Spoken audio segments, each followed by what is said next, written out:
Well, our workplaces could be changing radically over the coming years as companies adopt artificial intelligence technology.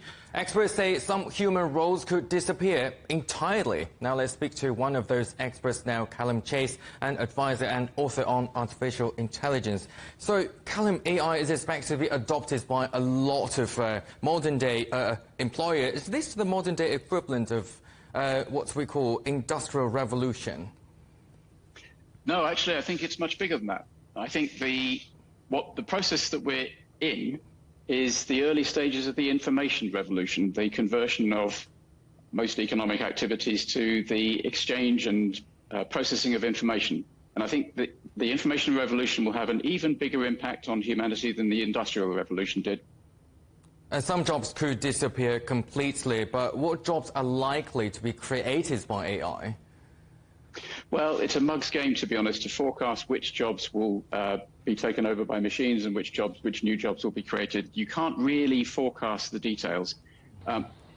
Automation is the process of machines taking over jobs, and that's been going on for centuries. It was a big feature of the Industrial Revolution. It will be a big feature of the Information Revolution. But what's always happened so far is that humans, when they lose one job, have gone on to get another one.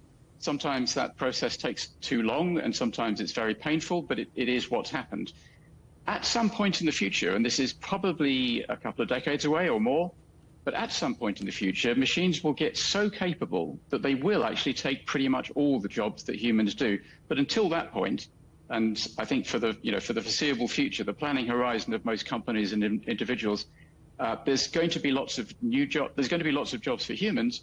We may just need to change jobs and change industries sometimes, and so we're going to need to get much better at retraining. And we have to say that it's a scary thought that only a couple of decades away, and then possibly that a lot of the jobs will be taken by artificial intelligence. So how important do you think that regulations should be rolled out by the government to rein in the development of artificial intelligence? I'm not sure that regulators should be trying to rein in the development of artificial intelligence. I think they should be trying to set up guidelines so that AI is developed responsibly. And that means in the short term, things like it needs to respect appropriate levels of privacy.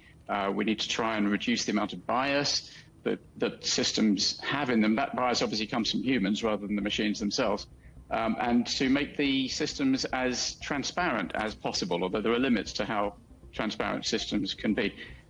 We should be trying to develop AI systems as fast as possible, really, because their upside potential is enormous. The improvements in efficiency, effectiveness are absolutely wonderful. AI has already given us great products and services. I mean, the mapping services, face recognition, and search services are fantastic, absolutely fantastic, and the products and services will only get better. But there are potential big downsides, and that's what regulators are there for. Calum, you talked about retraining. Do you think that people will be able to adapt quickly enough to the changes? Well, many people will, many people won't. But we need societally, governments as well as individuals, need to take this more seriously than we are. Since the launch of GPT-4 on the 14th of March this year, the world has woken up again to the importance of AI. The last time was 2015 when deep learning came along. And so people are thinking about it, but it'll probably go out of the news again and we'll all sort of turn our attention to other things again. AI is incredibly important. It's the most important technology we have. Technology is the most powerful thing in human society. And we should all be thinking about it and learning about it much more than we are. Thank you very much. That is Calum Chace, an advisor and author on artificial intelligence. Thank you very much for your insights.